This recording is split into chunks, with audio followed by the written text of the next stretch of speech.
made by Ibrahim Traoré, the charismatic leader of Burkina Faso, who has rapidly become a voice for all of Africa. What happens when a young military captain says no to billions of dollars that his resource-strapped nation desperately needs? What would motivate a leader to reject what many would consider an economic lifeline? And most importantly, what does Ibrahim's bold stand at the United Nations reveal about the future of African sovereignty and resource independence? These questions aren't just academic, they represent a fundamental shift in how African leadership approaches international relations, resource management, and the very concept of development itself. By the end of this video, you'll understand why Ibrahim Traoré has become the embodiment of a new African vision that's resonating not just in Burkina Faso, but across an entire continent. Imagine standing before the world's most powerful nations at the United Nations General Assembly. The room falls silent as you approach the podium. Your country faces terrorist insurgencies, economic hardship, and humanitarian challenges. Yet instead of pleading for aid or concessions, you deliver a speech that shakes the foundations of international relations. This is exactly what happened when Ibrahim addressed the world. But what most headlines missed was that just weeks before this historic speech, Ibrahim had made a decision that defied conventional economic wisdom. He cancelled a billion-dollar mining deal that would have filled government coffers, but potentially compromised the land and resources that belong to future generations of Africans. "We are poor not because we lack resources," Ibrahim declared, his voice unwavering. "We are poor because we have been denied the right to manage our resources for ourselves, by ourselves." That single statement encapsulates a philosophy that has made this 35-year-old leader the most beloved political figure across much of Africa today. But to truly understand the significance of Ibrahim's actions, we need to look beyond the headlines and examine what really happened behind closed doors when billions of dollars were pushed across the table and pushed right back. When Ibrahim took power in September 2022, many international observers dismissed him as just another military leader in a region that had seen too many coups. What they failed to recognize was that Ibrahim represented something fundamentally different, a leader driven not by personal ambition but by a vision of genuine independence. Unlike many before him, Ibrahim didn't come from privilege. Born in Bondoukou, he experienced firsthand the struggles of ordinary Burkinabe. His military career wasn't marked by political connections, but by frontline service against the jihadist insurgency that has devastated his homeland.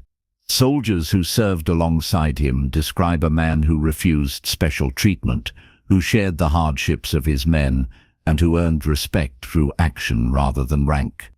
"I have seen death too many times to fear it," Ibrahim once remarked to a close aide after a particularly dangerous operation. "What I fear is seeing my country die while I stand by doing nothing." This philosophy became evident in one of his first major decisions as leader. When presented with security contracts that would have brought foreign military contractors to manage Burkina Faso's security challenges, Ibrahim took the unprecedented step of opening the documents to public scrutiny. What he discovered and shared with his citizens were clauses that would have effectively surrendered operational control of key infrastructure to foreign entities. "They did not come to help us fight terrorism," he explained in a national address that sent shockwaves through foreign capitals. "They came to help themselves to our resources while we remained distracted by conflict." Instead, Ibrahim redirected military resources, restructured command operations, and implemented a community-based security approach that has shown promising results in stabilizing previously vulnerable regions. More importantly, he did this while maintaining full Burkinabe sovereignty over operations. But the decision that truly defined Ibrahim's leadership came 6 months into his presidency, when representatives from a multinational mining consortium arrived in Ouagadougou with a proposal that previous administrations would have jumped at immediately.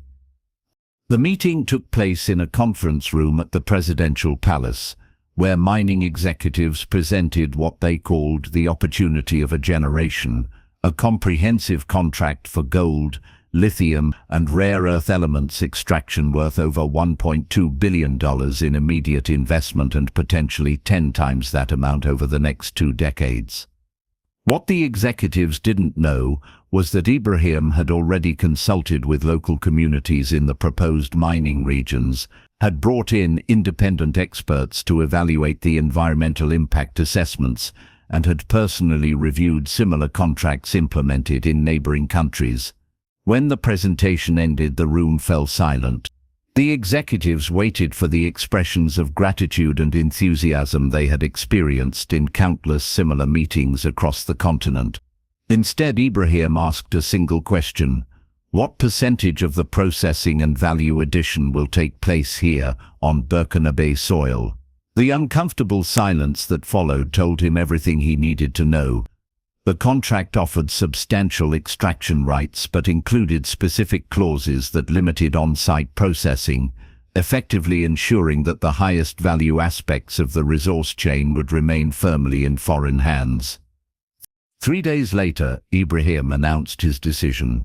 Burkina Faso would not sign. Instead, he proposed a radical alternative: the creation of a Burkinabe-managed mining development corporation that would partner with technical experts but maintain majority ownership and control over every aspect of the resource development process. "We cannot eat money," Ibrahim explained to stunned international reporters. "But we can build a future on properly managed resources. The minerals beneath our soil are not just commodities to be extracted and exported. They are the birthright of generations of Burkinabe yet unborn." The cancellation of this deal cost Ibrahim personally. Western financial publications questioned his economic literacy. Several countries temporarily suspended aid programs. Yet something remarkable happened in the weeks that followed. Ordinary citizens from across West Africa began sending small donations to the Burkinabe treasury, effectively saying, "We stand with you." What foreign observers failed to understand was that Ibrahim had tapped into a profound current of African self-determination that transcends national boundaries. When Ibrahim finally took the podium at the United Nations, he wasn't just speaking for Burkina Faso, he was giving voice to a sentiment shared across Africa. His speech, delivered with the quiet confidence of someone unburdened by diplomatic pretense, sent shockwaves through the assembly. "We come here year after year," he began, "to listen to beautiful words about partnership and development. Yet the fundamental relationship remains unchanged. Africa provides raw materials, and the world provides finished goods at 10 times the price. This is not partnership. This is the continuation of extraction by more polite means." What made Ibrahim's speech different from the typical anti-colonial rhetoric was its concrete, pragmatic focus. He wasn't merely complaining about historical wrongs, he was articulating a specific vision for a different kind of international relationship. The most powerful moment came when he directly addressed the resource question. "The rare earth elements essential for your green energy revolution lie beneath African soil. The lithium needed for your electric vehicle batteries is found in African ground. We do not object to sharing these resources with humanity, we object to being excluded from the value they create." He then revealed something that hadn't been previously disclosed. Following the cancellation of the billion-dollar mining deal, Burkina Faso had received 3 new investment proposals, each offering better terms, greater local processing requirements, technology transfer provisions, and training programs for Burkinabe engineers and technicians.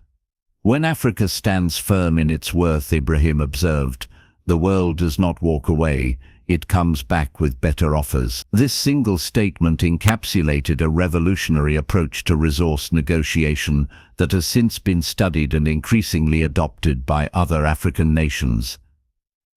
Ibrahim wasn't just making a political statement. He was demonstrating a practical pathway to economic sovereignty. What makes Ibrahim's approach particularly significant is how it transcends traditional geopolitical alignments. Unlike many leaders who simply pivot from Western partnerships to Russian or Chinese alternatives, Ibrahim has insisted on evaluating each relationship based on its specific terms and benefits to the Burkinabe people.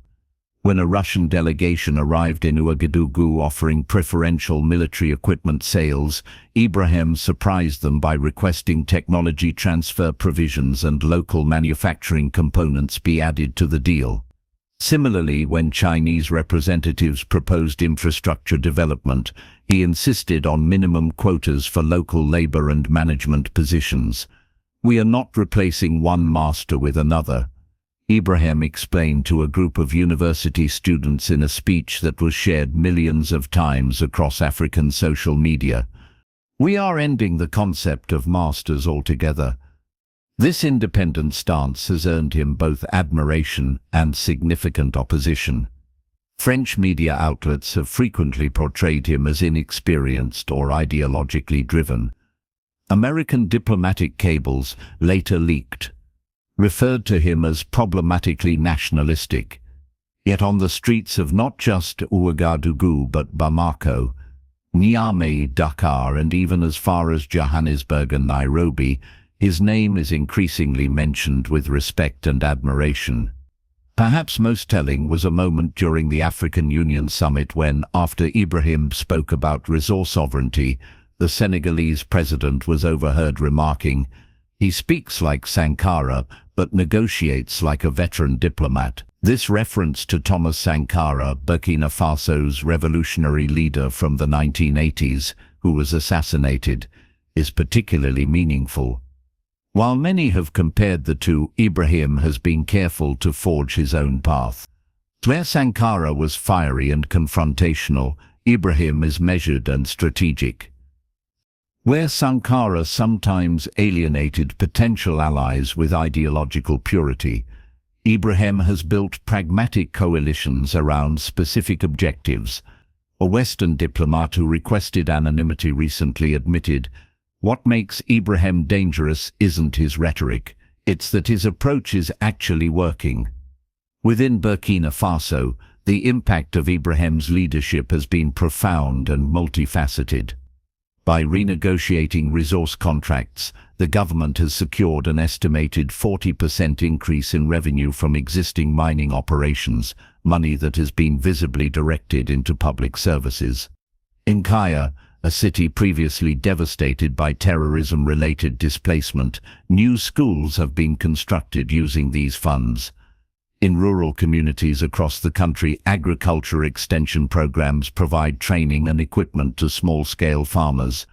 Most significantly, a nationwide healthcare initiative has begun expanding access to medical services in previously underserved regions. "Before we heard about mining money, but we never saw it in our communities," explained Maria Muredrago, a teacher in Bobo Dioulasso. "Now, we can point to the new clinic, the expanded school, the community grain storage facility.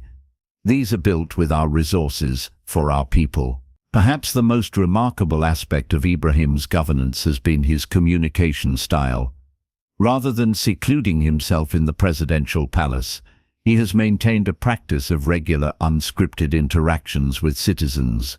Images of the young leader sitting cross-legged under a tree, listening to village elders, have become iconic across social media. During one such meeting in a remote northern community, an elderly woman publicly criticized aspects of the government's agricultural policy. Instead of dismissing her concerns, Ibrahim invited her to Ouagadougou to participate in policy discussions with the Agricultural Ministry. This moment, captured on cell phone video and shared widely, epitomizes the consultative leadership style that has endeared him to ordinary citizens. "He listens before he speaks" has become a common refrain among supporters, and when he acts, he remembers what he heard. This approach extends to his handling of the security situation. Rather than treating terrorism as purely a military problem, Ibrahim has implemented a comprehensive strategy that addresses economic marginalization, ethnic tensions, and governance issues alongside traditional security operations. In regions where government presence had previously been minimal, new administrative offices have been established with explicitly local staffing requirements. Community leaders have been integrated into security planning. The results, while far from resolving all security challenges, have shown measurable improvement in civilian protection and community resilience. "We are fighting not just against terrorists," Ibrahim explained in a radio address that was transcribed and distributed in local languages across the country, but for a Burkina Faso where everyone feels valued, heard, and invested in our shared future. The true significance of Ibrahim's approach extends far beyond Burkina Faso's borders. His model of resource sovereignty coupled with community-centered development represents a potential blueprint for a new kind of African leadership, one that neither accepts the limitations of neo-colonial economic relationships nor retreats into isolationist nationalism. Dr. Aminata Diallo, an economist at the University of Ouagadougou, describes Ibrahim's approach as pragmatic Pan-Africanism. As she explains, what makes his vision powerful is that it's not built on ideology alone, but on demonstrable results. When other African leaders see that standing firm on resource negotiations actually produces better deals, not isolation, it changes the calculation. This effect is already visible. In the past year, 3 other West African nations have cited the Burkinabe approach when renegotiating mining contracts. Ghana recently paused a major lithium development agreement to incorporate stronger local processing requirements. Mali has established a sovereign wealth fund explicitly modeled on provisions Ibrahim implemented. Perhaps most significantly, at the most recent Regional Economic Summit, a framework for collaborative resource negotiation was adopted, allowing smaller nations to approach extraction companies as a unified bloc rather than being played against each other. This spreading influence explains why certain international interests have been so determined to undermine Ibrahim's legitimacy. A leader who demonstrates that African nations can successfully chart an independent course represents a fundamental challenge to established power structures. "They don't fear Ibrahim's words," noted a prominent Nigerian journalist. "They fear his example." Looking forward, the sustainability of this approach faces significant challenges. Entrenched international interests have numerous tools to apply pressure. Security threats remain substantial. The economic transformation Ibrahim envisions requires not just political will, but technical expertise, infrastructure development and time. Yet there are reasons for cautious optimism. The resource sovereignty model has already demonstrated tangible benefits. Regional cooperation is strengthening. Most importantly, the psychological barrier of dependency is being challenged in ways that resonate deeply with a new generation of African citizens and leaders. As one young entrepreneur in Ouagadougou put it, "Ibrahim has shown us that we don't need to accept the choices presented to us. We can create better alternatives if we're willing to stand firm." At its core, Ibrahim's leadership embodies a profound philosophical shift in how African nations engage with questions of development, sovereignty, and international relations. His approach challenges us to reconsider fundamental assumptions about resource management, governance, and the relationship between leaders and citizens. First is the principle that resources have value beyond their immediate economic return. By prioritizing long-term sovereignty over short-term gain, Ibrahim is effectively asking a question that resonates far beyond Africa. Who should benefit from natural resources and over what time frame? Second is his redefinition of security as something broader than military capability. By addressing root causes of instability, economic marginalization, lack of government services, ethnic tensions, Ibrahim demonstrates that genuine security requires investment in human development alongside traditional defense. Perhaps most thought-provoking is his approach to leadership itself. In an era of strongman politics, Ibrahim's willingness to listen, consult and admit limitations offers a different model, one where strength comes not from projecting infallibility but from building genuine consensus. I'm curious to hear your thoughts. Do you believe Ibrahim's resource sovereignty approach could be successfully applied in other contexts? What lessons might other regions of the world take from this model of leadership? Share your perspective in the comments below, and let's continue this important conversation. If you found value in understanding Ibrahim's vision for resource sovereignty and African self-determination, consider subscribing to this channel. We're committed to providing nuanced, in-depth analysis of African leadership and geopolitics that goes beyond the superficial coverage found in mainstream media. In our upcoming video, we'll be exploring how other African nations are adopting elements of the resource sovereignty model, examining the growing economic cooperation between Ghana, Mali and Burkina Faso, and providing detailed analysis of how security strategies are evolving across the Sahel region. By subscribing, you're not just supporting this channel, you're joining a community dedicated to understanding African affairs through African perspectives. Together, we can develop a more complete picture of one of the most dynamic and consequential regions in today's world. Remember, as Ibrahim himself has said, Africa's future will be written by those who understand its past, engage honestly with its present, and imagine boldly what it might become. Let's be part of that process together.